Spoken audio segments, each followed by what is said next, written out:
Video শুরুতে আমার সকল প্রবীণ চাষি ভাইদের প্রণাম জানাই এবং আমার যারা সমবয়সী ভাইরা আছেন চাষি ভাইরা তাদেরকে আমার নমস্কার জানাই। বন্ধুরা, আজকে আপনাদেরকে আমি বলবো এই ভিডিওর মধ্যে যে কিভাবে আপনারা একটা আদর্শ বীজতলা তৈরি করবেন। আদর্শ বীজতলা অর্থাৎ বীজের মধ্যে কোনো রকম রোগ আসবে না, বীজ সুস্থভাবে বেড়ে উঠবে, বীজটা ভালো খুব সুন্দর সবুজ বীজ, আপনার চোখ জোড়ানো বীজ কিভাবে আপনি তৈরি করবেন তার বীজতলা নির্মাণটা আমি আপনাদেরকে আজকে শেখাবো। তো বন্ধুরা, সেজন্য ভিডিওটাকে সম্পূর্ণটা দেখবেন। কোনো একটা স্টেপ যদি আপনি মিস করে যান, আমি প্রত্যেকটা জিনিস স্টেপ বাই স্টেপ আপনাকে জানাবো। কোনো একটা যদি আপনি মিস করে যান, সেক্ষেত্রে কি হবে, আপনার হয়তো সেই জিনিসটা আপনি ব্যবহার করলেন না বা সেই জিনিসটা না করে আপনার কিন্তু বড় রকম ক্ষতি হতে পারে। তাই সম্পূর্ণ ভিডিওটা মনোযোগ সহকারে দেখবেন, আর ভালো লাগলে অবশ্যই বন্ধুদের মধ্যে শেয়ার করবেন, একটা লাইক করে দেবেন এবং চ্যানেলে যদি নতুন হয়ে থাকেন তো এই রকম ভিডিওগুলো দেখার জন্য ধান এবং আলু চাষ সম্পর্কিত সাথে সবজি চাষ সম্পর্কে ভিডিও যদি আপনারা দেখতে চান, যদি আপনারা তার পরিচর্যার জানতে চান, তার সমস্যার সমাধান চান, তাহলে অবশ্যই চ্যানেলটাকে সাবস্ক্রাইব করে বেল আইকনটাকে অবশ্যই বাজিয়ে রাখবেন। সমস্ত ভিডিওর নোটিফিকেশন আপনার কাছে সবার প্রথমে পৌঁছে যাবে। তো বন্ধুরা, সর্বপ্রথম আপনাকে করতে হবে জমিটাকে নর্মাল যখন শুকনো অবস্থায় আছে একটা রুটারে চাষ দিয়ে রেখে দিন। রুটারে চাষ দিয়ে রাখার পরে আপনি একটা কিন্তু টানা ফালে চাষ দিন। টানা ফালে চাষ দিয়ে আপনি ওই জমিটাকে মোটামুটি ধরুন 3 থেকে 4 দিন ফেলে রাখুন। জমির যে আপনার রোদ পেয়ে জমির ভিতরের যে আপনার জীবাণু, যে একটা গ্যাস আছে জমির মধ্যে, ভিতরে মাটির ভিতরে জীবাণুগুলো রয়েছে যেমন ভাইরাস, ব্যাকটেরিয়া, ছত্রাক, সেগুলো রোদের জন্য কি হবে, মাটিটা আপনার খোলা রইল, সেগুলো নষ্ট হয়ে যাবে। এরপরে আপনি করবেন কি, জমিতে জল ভরে দিন। আচ্ছা, এবারে আসি আপনি কাদা অবস্থায় কতটা পরিমাণে এখানে চাপান সার ব্যবহার করবেন। যদি দেখুন আপনার জমিটা একটু উঁচু গোছের জমি হয়, সেক্ষেত্রে আপনি কিন্তু কাদা অবস্থায় জৈব সার হচ্ছে আপনি 10 কিলো ব্যবহার করবেন, বা গোবর সার, এটাকে অবশ্যই আপনি পচানো গোবর সার ব্যবহার করবেন। এবং এক্ষেত্রে আপনি কিন্তু খোল ব্যবহার করবেন না। কেন বলছি, কারণ খোলটা হচ্ছে আপনার এতটা পরিমাণ কড়া এবং অ্যাকশন ওর এত বেশি, আপনার বীজটাকে কিন্তু নষ্ট করে দিতে পারে, বীজটা লাল হয়ে যাওয়ার সম্ভাবনা থাকতে পারে।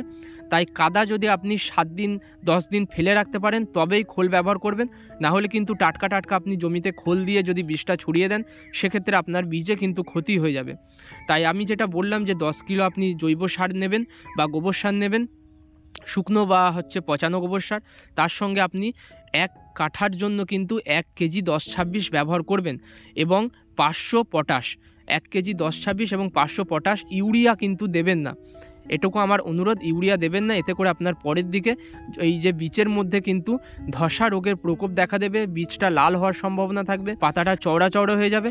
এক্ষেত্রে আপনার যে ছত্রাকের যে স্পোরগুলো বা আপনার পোকার উপদ্রব, এগুলো কিন্তু বেশি হবে, ছত্রাক আপনার কিন্তু বেশি পরিমাণে লাগবে।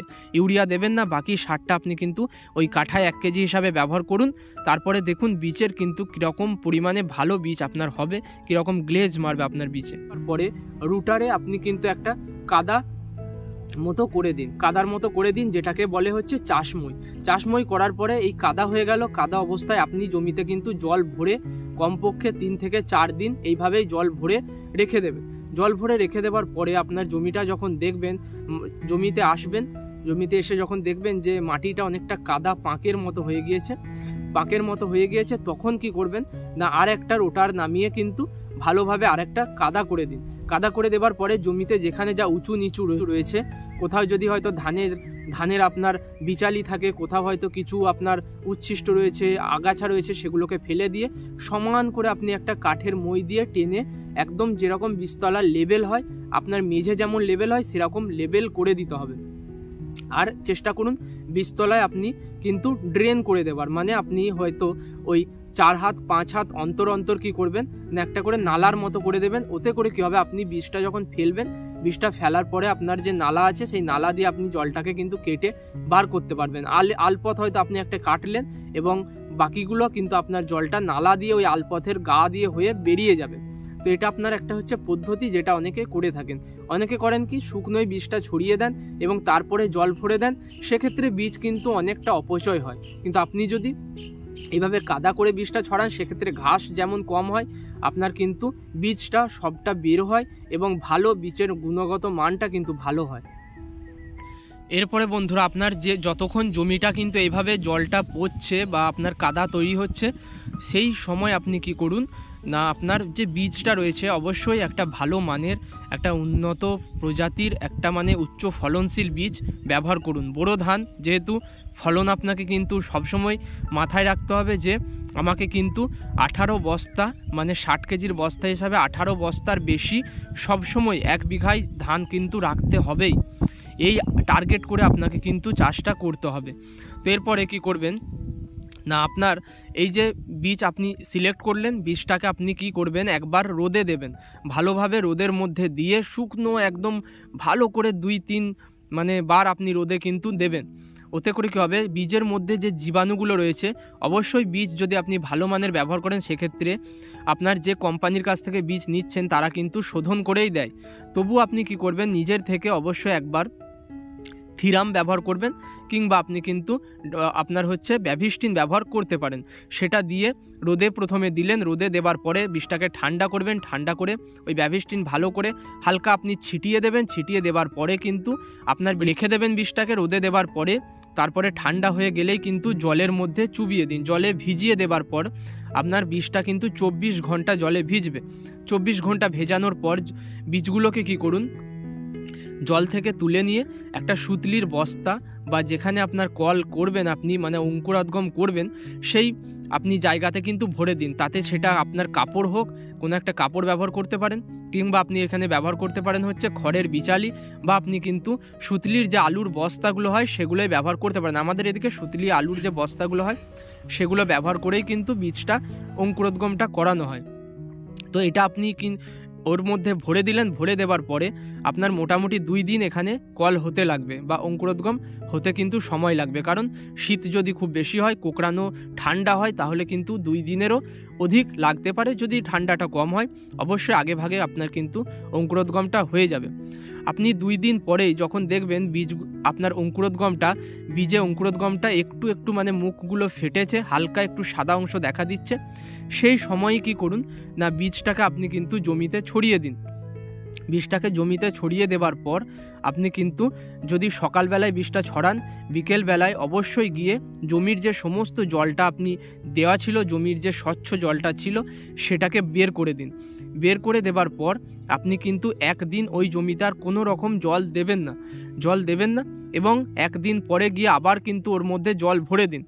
এতে করে কি হবে, আপনার যে বীজগুলো সেগুলো কিন্তু পচবে না। জলের জন্য যে পচে যায় অনেক সময়, জলের তলায় চলে গেলে কি হয়, অনেক সময় পচে যায়। তাই আপনার বীজটা কি রইল, কাদায় অর্ধেক আপনার পুঁতে রইল, অর্ধেক উপরে মানে বাতাসের সংস্পর্শে অর্ধেকটা রইল। এতে করে কি হবে, আপনার বীজে দেখবেন অঙ্কুরোদ্গম যেটা করেছিলেন সেটা খুব সহজেই কিন্তু গাছটা বার হতে পারবে। এবং যদি জলের তলায় বা কাদার তলায় চাপা পড়ে যায় সেক্ষেত্রে কিন্তু ওই যে অঙ্কুরোদ্গম যুক্ত বীজটা সেটা কিন্তু নষ্ট হয়ে যাবে, পচে যাবে। সেই বীজটা থেকে কোনো রকম গাছ বের হবে না। তো এটা আপনি মাথায় রাখবেন। অবশ্যই আপনি কিন্তু জলটা বের করে দেবেন এবং তার 1 দিন পরে আবার পুনরায় জলটা ভরে দিন, যাতে করে কিনা জমিটা কিন্তু শুকনো না হয়। আপনাকে চেষ্টা করতে হবে জমি কখনোই শুকনো করা যাবে না, আর জমিতে কিন্তু ভরে ভরে জল ভরে রাখাও যাবে না। জল আপনি মাপিকসই রাখুন এবং 1 থেকে 2 দিন পর পর কিন্তু জল বার করে দিন। একবেলা জল বার করে দিন, 1 দিন জল ভরে রাখুন। এইভাবে কিন্তু আপনাকে মোটামুটি বীজটা যতদিন না 1.5 থেকে 2 আঙ্গুল করে হচ্ছে, আপনি কিন্তু এইভাবেই 1-2 দিন করে জল ভরে রেখে এবং 1-2 দিন পর পর বের করে দিন। এরপরে বন্ধুরা এই হতে গিয়ে যদি আপনি দেখেন বীজার ডগা আপনার লাল রঙের হয়ে যাচ্ছে, মানে ধসার প্রকোপ দেখা দেয়, তাহলে কি করবেন না, দোকান থেকে নিয়ে আসবেন হচ্ছে কাসুকামাইসিন, তার সঙ্গে কপার অক্সিক্লোরাইড। এটা আপনি পেয়ে যাবেন হচ্ছে ধানুকা কোম্পানির কনিকা নামে। এছাড়াও আপনি কিন্তু ব্যবহার করতে পারেন প্লান্টোমাইসিনের সঙ্গে ব্যাভিস্টিন, বা আপনি ব্যবহার করতে পারেন অ্যামিস্টার টপ। যে কোনো একটাকে আপনি ব্যবহার করবেন। গ্রাম হচ্ছে আপনার যেটা ডোজ সেটা হচ্ছে অ্যামিস্টার টপের জন্য 15 গ্রাম, প্লান্টোমাইসিনের জন্য 15 গ্রাম, ব্যাভিস্টিন যদি ব্যবহার করেন সাথে সেটা হচ্ছে 30 গ্রাম, এবং আপনি যদি কনিকা ব্যবহার করেন সেটা দেখবেন 1 পাতার একটা পাউচ পাওয়া যায়, যেটা আপনার হচ্ছে ওই 30 গ্রাম মতো। তো 25 থেকে 30 গ্রাম এর মধ্যে একটা পাউচ পাওয়া যায়। এগুলো 1 ব্যারেলে ব্যবহার করতে হয়। এখন যদি কোনো রকম রোগ না থাকে তাহলে কিচ্ছু ব্যবহার করার দরকার নেই। যদি দেখেন পোকা লেগেছে বা আপনার যে পাতা খাওয়া যে পোকাটা, লেদা পোকা টাইপের যেটা হয় দেখবেন, যেটা পাতাটাকে আপনার খেয়ে নেয় কিন্তু সেই পোকা যদি থাকে সেক্ষেত্রে আপনি কিন্তু ব্যবহার করতে পারেন প্রোফেক্স সুপার। সেটাও কিন্তু কম ডোজে, খুব কম ডোজে, মানে ওই ধরুন 20 থেকে 25 ml প্রতি কিন্তু ব্যারেলে এইভাবে ব্যবহার করে দেবেন। তারপরে বীজটা একটু যখন বড় হয়ে যাবে তখন কিন্তু আপনার আর কোনো চিন্তা থাকবে না। সেক্ষেত্রে দেখবেন আপনার বীজ কিন্তু তারপরে আর গিয়ে সমস্যা করবে না, বীজটা আপনার খুব কিন্তু সতেজভাবেই কিন্তু বেড়ে উঠবে। যদি বোঝেন যে আপনার ওখানে পরের দিকে কোনো চাপান সার বা ইউরিয়া সার বা হয়তো 10-26-এর প্রয়োজন আছে, যদি দেখেন বীজের কালারটা একটু খারাপ, মানে আপনার হচ্ছে কচি কলা পাতা রঙের না হওয়া বাদ দিয়ে একটু খারাপ কালারের দিকে হলুদ গোছের হয়ে আছে, সেক্ষেত্রে আপনি ব্যবহার করবেন হচ্ছে 5 কেজি মতো ইউরিয়া। সেটাও কিন্তু 5 কাঠা জমির জন্য খুব কম ব্যবহার করবেন ইউরিয়া।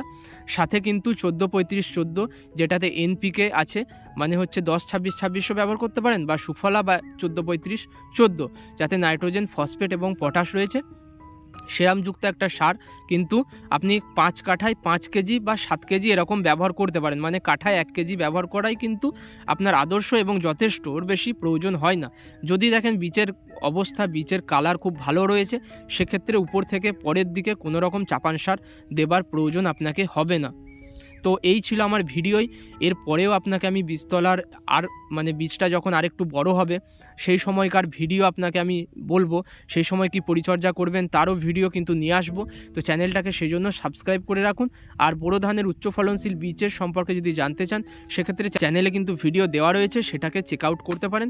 ডিসক্রিপশানে তার লিঙ্ক পেয়ে যাবেন এবং ভিডিওর শেষেও কিন্তু আপনি ওই ভিডিওটাকে দেখতে পেয়ে যাবেন। তো বোরো ধানের উচ্চ ফলনশীল বীজ সম্পর্কে জানতে গেলে অবশ্যই ভিডিওটি দেখুন। আর আজকের মতো এটুকুই, আপনাদের সঙ্গে আবার পরের কোনো একটি ভিডিওয় দেখা হবে। আপনাদেরকে অসংখ্য ধন্যবাদ জানিয়ে ভিডিওটা এখানেই আমি শেষ করলাম।